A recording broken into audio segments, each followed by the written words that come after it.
लिंग पुराण में 7 गलतियां बताई है कंगाल होने की। ये गलती अगर आपने भी करी है तो जिंदगी में कितना भी पुण्य करोगे उसका फल नहीं है। आज की कथा को लिखकर रखना, शायद तुम्हारी जिंदगी सवर जाए। लिंग पुराण में 7 गलतियां बताई है व्यक्ति को बर्बाद होने की। पहली गलती है, उसमें से अगर आप स्वीकार कर रहे हैं ये गलती तो समझ लो कि गलती आपने करी है। गंगा जल तो बुलवाया टैंकर भरकर, 21,000 बेलपत्र भी समर्पित कर रहे हो। आप मंदिर के अंदर बैठ गए, दर्शन करने वाला आता रहा, किसी को अंदर प्रवेश नहीं दिया। आप गंगा जल चढ़ाते रहे, आप बेलपत्र चढ़ाते रहे, आप स्वयं पूजन करते रहे, और दूसरा व्यक्ति ना जाने किस भाव से, किस रूप में आकर भगवान की सेवा करना चाहता था। पंडित जी ने आपके चक्कर में उसको जल नहीं चढ़ाने दिया, पंडित जी ने आपके चक्कर में उसको बेलपत्र नहीं चढ़ाने दिया। पहली गलती ये हो गई कि भगवान के भक्त को भगवान से दूर कर दिया गया। अब उठा लो श्रीमद् भागवत कथा। 2 देवताओं ने गलती करी थी। एक ब्रह्मा जी ने गलती करी थी कि गाय बछड़ों का हरण कर लिया था। 1 वर्ष होने में 1 दिन था तब ब्रह्मा जी ने गाय बछड़े वापस दिए थे। दूसरी गलती इंद्र ने करी थी, जल वृष्टि करी तब भगवान कृष्ण को गोवर्धन पर्वत उठाना पड़ा। दोनों देवताओं ने गलती करी, पर भगवान कृष्ण ने इंद्र को क्षमा कर दिया, पर ब्रह्मा को क्षमा नहीं करा। क्यों नहीं करा? क्योंकि इंद्र को क्षमा इसलिए करा क्योंकि इंद्र ने जब जल वृष्टि करी तो सारे ब्रजवासियों को भगवान के चरणों में लाकर छोड़ दिया। सारे ब्रजवासी गोवर्धन पर्वत के नीचे आकर बैठ गए, भगवान के चरणों में आ गए। और ब्रह्मा ने जो गलती करी वो ऐसी गलती करी कि भगवान से गाय और बछड़ों को दूर कर दिया। जो भगवान से भगत को दूर कर दे उसको शंकर कभी क्षमा नहीं कर सकता। इसलिए बर्बादी का पहला कारण आप भक्त और भगवान में दूरी बनाए। दूसरा कारण, भगवान की जब पूजन कर रहे हो, 21,000 बेलपत्र चढ़ा रहे हो, गंगा का जल चढ़ा रहे हो, चंदन चढ़ा रहे हो, अबीर चढ़ा रहे हो, गुलाल चढ़ा रहे हो, तो तुम्हारे भीतर ये अहंकार, जब तुम पूजन करके उठो तो उठते समय तुम्हारे भीतर अभिमान नहीं होना चाहिए कि मैंने जो अनुष्ठान करा उसके बराबर कोई नहीं कर सकता। तीसरा कारण कहा कि भगवान की सेवा तो आप कर रहे हो, भगवान की चाकरी में तो आप लगे हो, भगवान की आराधना भी कर रहे हो, दिया भी लगा रहे हो, धूप बत्ती भी लगा रहे हो, स्नान भी करा रहे हो, पंचामृत स्नान भी करा रहे हो, सारी पूजन अर्चना सब तुम कर रहे हो। पर हो सकता है इस पूजन अर्चना में आप केवल 3 घंटा पूजन करते हो और बाकी के समय किसी न किसी की जीवात्मा को दुख पहुंचा रहे हो। एक कथा में एक बात कही थी कि भले मंदिर में दिया मत लगाओ, भले मंदिर में जाकर धूप बत्ती मत जलाओ, भले मंदिर में जाकर भोग मत लगाओ, भले मंदिर में जाकर जल मत चढ़ाओ, कुछ मत करो, भले भगवान को नए कपड़े मत पहनाओ, भले तुम्हारी मर्जी पड़े भगवान को भोग मत लगाओ, पर शास्त्र कहता है कुछ मत करो, पर एक काम जरूर करना कि किसी के चेहरे पर प्रसन्नता ला देना तो मंदिर में दिया जलाने के बराबर होगा। किसी के चेहरे पर चमक ला देना, प्रसन्नता ला देना तो अगरबत्ती लगाने के बराबर होगा। किसी गरीबड़े के, किसी दुखी के चेहरे पर अगर तुमने प्रसन्नता ला दी तो वो भगवान को कपड़े पहनाने के बराबर होगा। मालूम पड़े तुम मंदिर में पूरी सब्जी बांटो, मंदिर में भोजन कराओ, मंदिर में सारा पकवान चढ़ाओ, और कोई तुम्हारे कारण अगर दुखी है तो तुम्हें वो सुख का भान नहीं हो सकता। तीसरा कारण है वो सुख नहीं मिल सकता। चौथा कारण है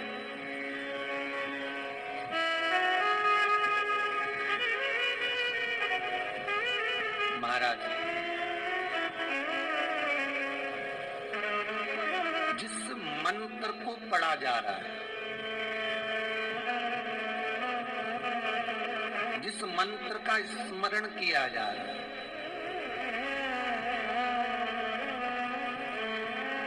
जिस भगवान की माला को हम जप रहे हैं, हम पाठ कर रहे हैं, उसमें त्रुटि। उठा लीजिए दुर्गा सप्तशती,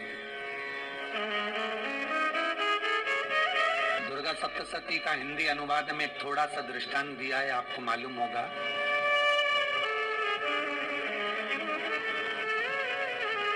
एक जजमान सप्तशती का पाठ कराते थे नवरात्रे में।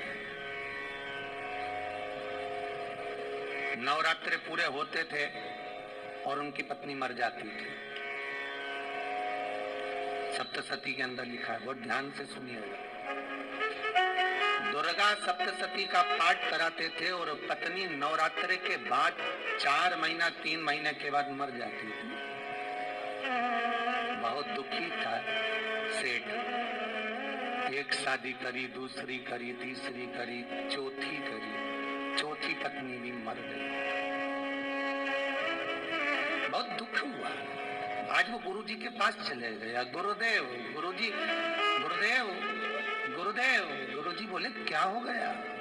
सेठ जी बहुत दिनों के बाद आ रहे हो, क्या बात है गुरुदेव? मेरे को बात समझ में नहीं आती कि मैं नवरात्रि में सप्तशती का पाठ कराता हूँ, देवी जी का यज्ञ करवाता हूँ, माता रानी को चूनर पहनाता हूँ, उनको सुंदर बिछुड़ी, पायल, चुनरी सब पहनाता हूँ, कन्याओं का भोजन करवाता हूँ, भंडारा करवाता हूँ, जवारे बोता हूँ, अखंड ज्योत लगाता हूँ। पर नवरात्रि जैसी पूरी होती है उसके 2 महीने 3 महीने बाद मेरी पत्नी क्यों मर जाती है? 4 पत्नियां मेरी मर चुकी हैं, 5वीं मैंने शादी करी है। गुरुदेव आप कृपा करिएगा, कुछ तो बता दीजिए, कुछ करुणा कर दीजिए। गुरुजी बोले कि तू सब कुछ अच्छा कर रहा है, ज्योत भी जला रहा है, कन्या भोज भी करा रहा है, चुनरी भी चढ़ा रहा है, भंडारा भी कर रहा है, ज्योत भी लगा रहा है, जवारे भी बो रहा है, माता रानी की सेवा भी कर रहा है, अखंड रात्रि व्रत कर रहा है, सब कुछ तूने करा, यज्ञ भी करा, फिर तेरी पत्नी क्यों मर सकती है? ऐसा हो ही नहीं सकता। नहीं गुरुदेव, मेरी 5वीं शादी है गुरुदेव, अब की बार आप कृपा करिए। गुरुजी ने कहा तेरे पंडित जी को अनुष्ठान पर बुला, मैं कमरे में बैठकर सुनूंगा सप्तशती का पाठ, तब मैं ध्यान करूंगा। गुरुजी अंदर के कमरे में जाकर बैठ गए। ब्राह्मण पाठ करना प्रारंभ करा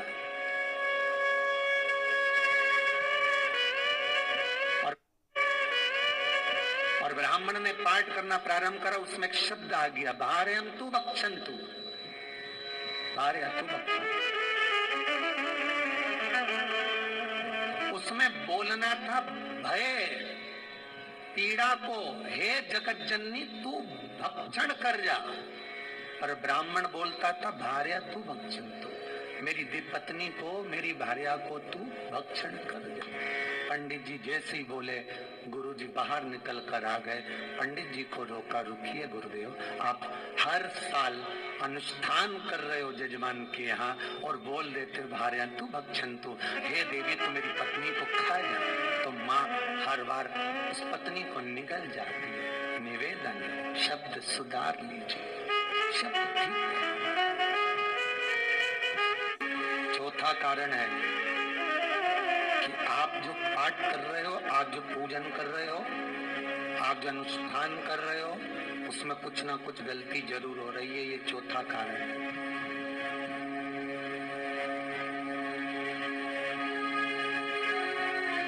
एक बार पूरे घर के लोगों को बिठाओ, अपने घर के लोगों को, मम्मी से पूछना मम्मी तुम कौन कौन सा पाठ करती हो?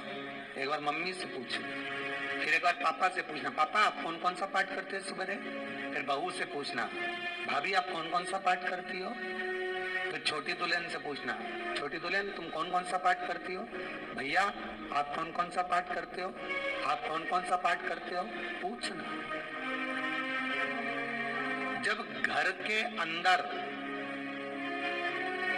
बड़ी बहू अलग तरह का पाठ कर रही है, छोटी बहू अलग तरह का पाठ कर रही है, मंजली बहू अलग तरह का पाठ कर रही है, माँ अलग तरह का पाठ कर रही है, पति अलग तरह का पाठ कर रहा है, तो उसका जो प्रभाव है, कौन सी चीज कहाँ टकरा रही है जिसके कारण घर में रोग इतना है कि कोई सही होने वाला ही नहीं।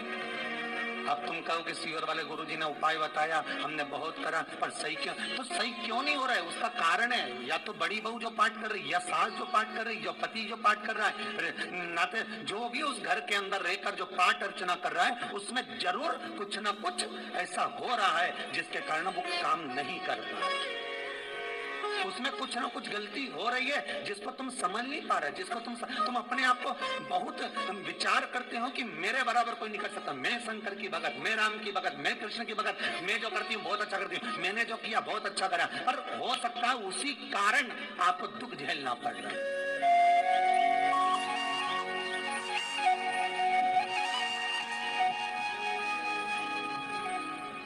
उसी के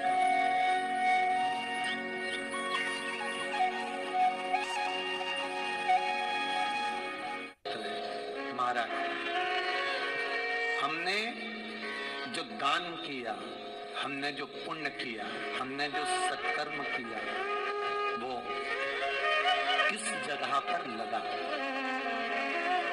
5वां सूत्र,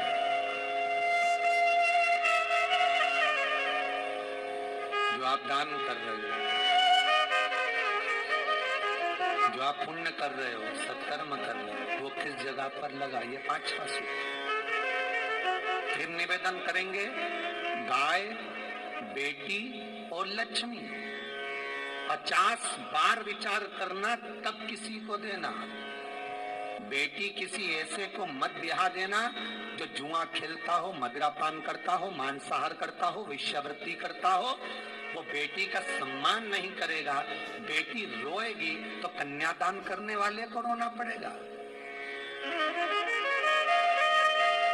दूसरे नंबर पर गौ माता, गाय ऐसे ब्राह्मण को दान मत देना कि ब्राह्मण के घर में खुद रहने की जगह नहीं और गाय को ले जाकर तुमने दे दिया और उस ब्राह्मण ने जब तक दूध दिया बांध कर रखा, एक तगाड़ी बाल्टी साड़ी के चक्कर में ले लिया, सोने के सींग के चक्कर में ले लिया और बाद में वही गाय कसाई के हाथ में बिक गई और कसाई ने काटा तो बद्दुआ तुमको लगी। बेटी, गाय और लक्ष्मी, पैसा भी किसी ऐसे भिखारी के कटोरे में मत दान देना कि जिसने ले जाकर मदिरापान में लगा दिया, जुए में लगा दिया, वेश्यावृत्ति में लगा दिया। अगर जिस भिखारी के कटोरे में पैसा दिया उसने शाम को ले जाकर मदिरापान में, जुए में लगा दिया, तो लक्ष्मी रोती है कि तूने मुझे गलत जगह पर दिया है, इसलिए अब तुझे रोना पड़ेगा। तब व्यक्ति को रोना पड़ता है, फिर व्यक्ति रोता है। गाय, बेटी और लक्ष्मी 50 बार विचार करो, क्या सही जगह पर दे रहे हो? और अच्छी जगह पर दोगे तो संपदा भी बढ़ती है, सुख आता है। अगर बेटी सुखी रहेगी तो मायके के लोग सुखी रहेंगे, गौ माता सुखी रहेगी तो संसार सुखी रहेगा। और आपने जो धन दिया, आपने जो पैसा दिया किसी भिखारी के कटोरे में, अगर उसने गलत जगह पर लगाया तो रोना तुमको पड़ेगा। किसी आजकल के भिक्षुकों को अगर रोटी दे दो तो लेते ही नहीं, आटा दो तो नहीं लेते।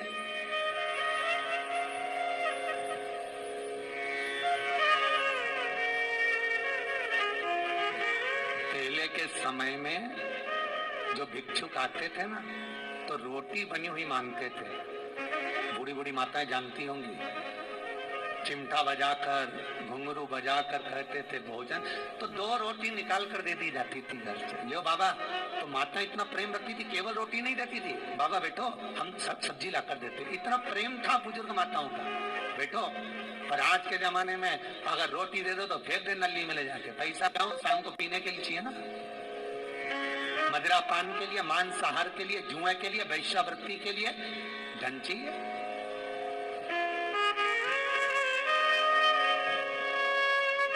भोपाल के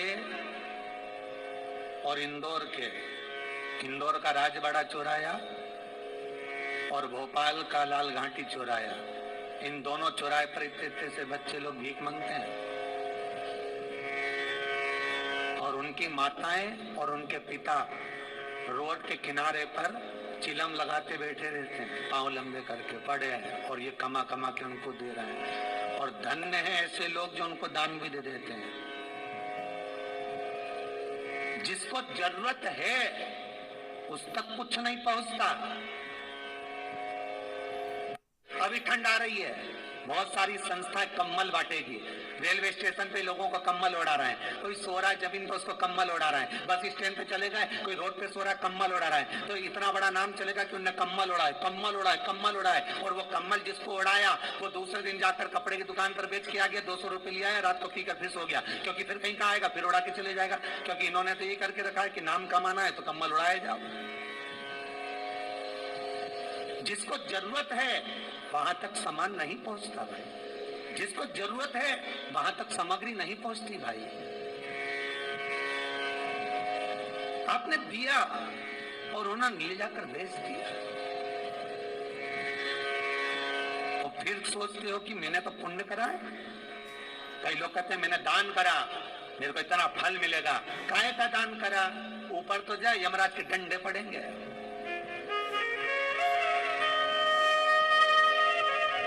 रेल में, ट्रेन में आप बैठ जाओ रिजर्वेशन कोच में, छोटे छोटे लड़के आते हैं अपना कपड़ा उतारते हैं।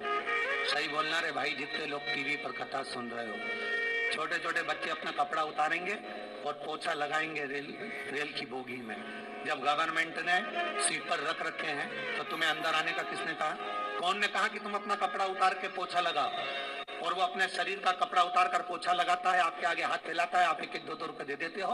वो अगले स्टेशन पर उतरता है, कोई सूंघने की सामग्री लेता है, सूंघ सूंघ के वो बर्बाद हो जाता है और कहीं कूद कर मर जाता है। उसके मरने में 1 रुपया तुम्हारा भी लगा है, इसलिए नरक तुमको भी भोगना पड़ेगा, क्योंकि उसके मरने में तुमने हेल्प करी है।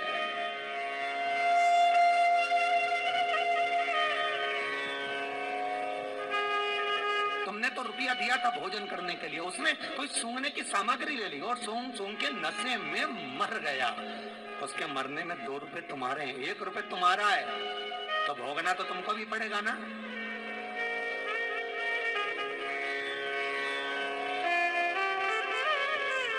अच्छी जगह लगाओ, सत्कर्म की ओर लगाओ, तो सुख का आनंद कुछ और ही होगा, सुख का आनंद कुछ और ही प्राप्त। हमारा धर्म, हमारा पुण्य, हमारा सत्कर्म। 5वां कारण अपनी पुस्तिका में लिख कर रखना, तुम्हारे दुख का 5वां कारण क्या है। क्यों तुम करोड़पति से रोडपति बन गए? तुम्हारे यहाँ पर 4-4, 5-5 गाड़ी थी, खूब बेबहू था, खूब धन था, फैक्ट्रियां चल रही थी, सत्ताएं चल रही थी।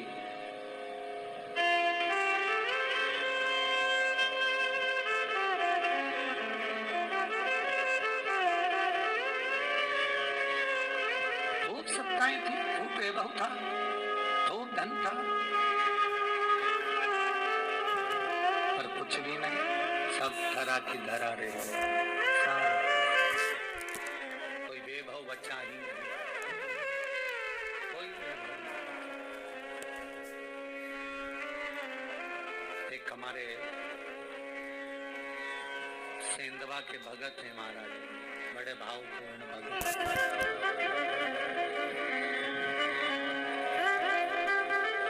कहे गुरुजी हम बड़े दुखी हैं, बड़े कष्ट में। हमने कहा कष्ट का कारण कुछ न कुछ जरूर होगा,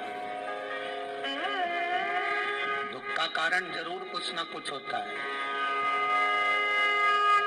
कहने लगे गुरुजी हमारी तो जीनिंग चलती थी, खूब फैक्ट्रियां चलती थी, इतना जीनिंग फैक्ट्रियां थी, इतना चलता था।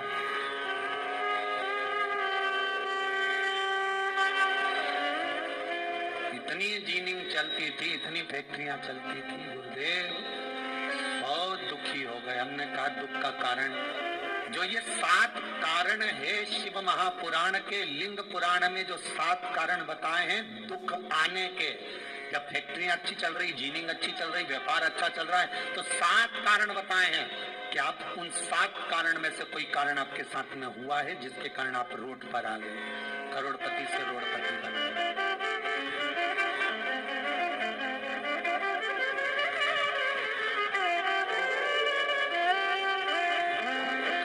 नगर में, गांवों में सभी का व्यापार एक साथ समाप्त हो जाता है। कभी कभी गांवों में, नगर में सबका व्यापार एक साथ समाप्त हो जाता है, सबका व्यापार एक साथ ही खल्लास हो जाता है, समाप्त, सभी कर्जे में हो जाते हैं। तो समझ लेना कि उस गांव के खेड़े का देव महादेव, उस गांव का खेड़ापति भगवान शंकर, उस गांव का शिव जरूर रुष्ट हुआ है, जरूर रुष्ट।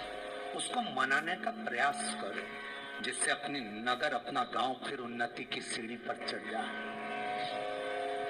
पांचवा कारण मंत्र जाप की, अर्थात तुम्हारा फिर निवेदन, गाय, बेटी और लक्ष्मी 50 बार विचार करना तब देना, नहीं तो मत देना,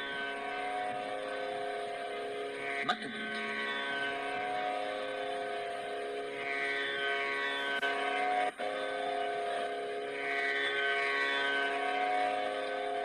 और महाराज भगवान शिव की कथा का छठा कारण बता, हमारे दुख का कारण छठा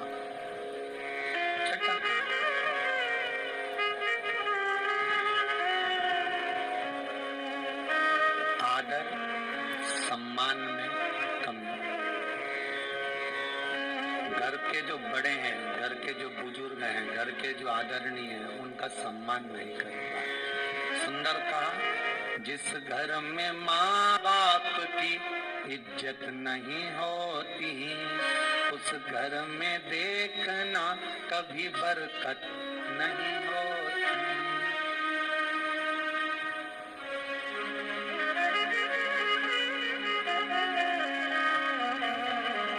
छठा कारण है सम्मान, सत्कार, आदर ना होना। जब धन, सातवां कारण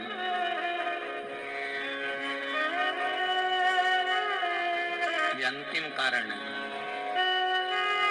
जितने लोग कर्जे में, लदालू में, जितने लोग दुखी हैं, जितने लोग तकलीफ में, आज की कथा को बहुत दिल से सुनना, अपनी गलती को जरूर छांटना। मुझे विश्वास है मेरा भोलेनाथ, आप अगर गलती को स्वीकार कर लोगे तो शंकर वापिस आपको करोड़पति बना देगा, लखपति बना देगा। शंकर आपके भंडार फिर भर देगा। 7 कारण में से अपनी गलती को जरूर छांटना। साथ ही आपने गलती कौन सी करी, और अपनी गलती को छाट ले, यही सबसे बड़ी बात है ना। लोग सुनने के बाद भी नहीं छाटेंगे, नहीं मैंने तो कुछ कर रही, मैं तो कुछ कर रही, बस मैं ही तो है, हरी जगदम्बा, वो मैं ही फंसा है बीच में।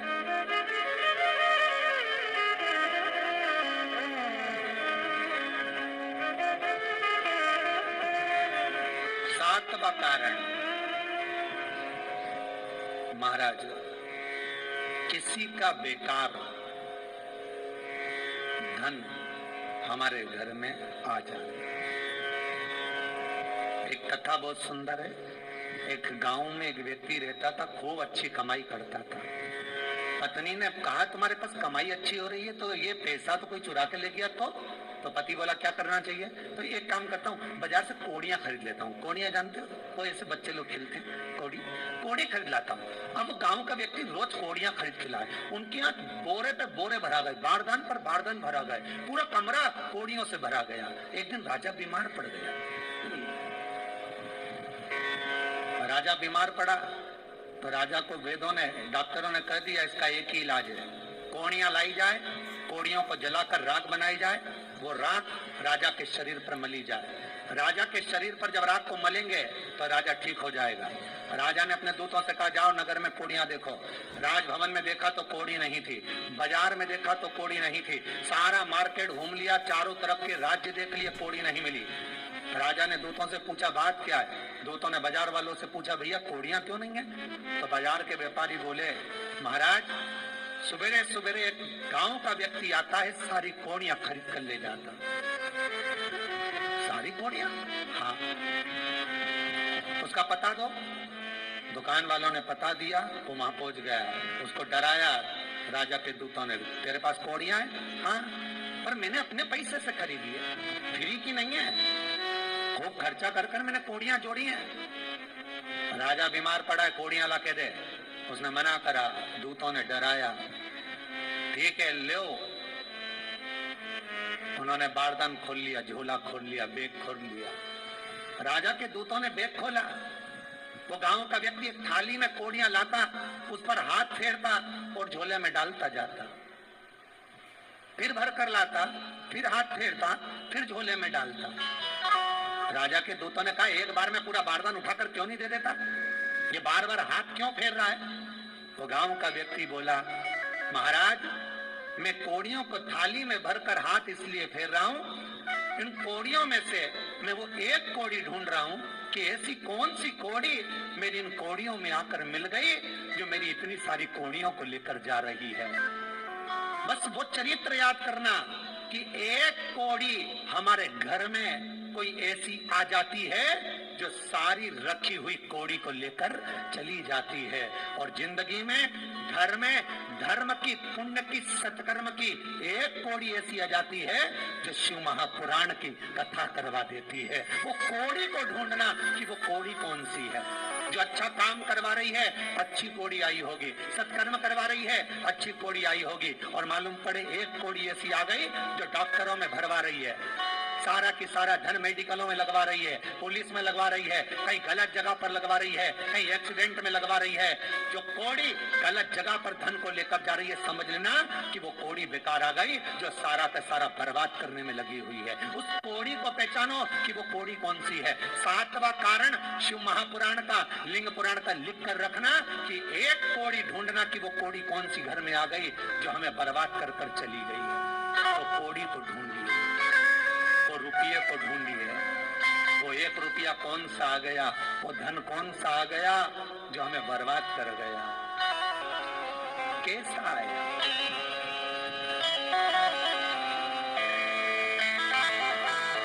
धन कौन सा आ गया ऐसा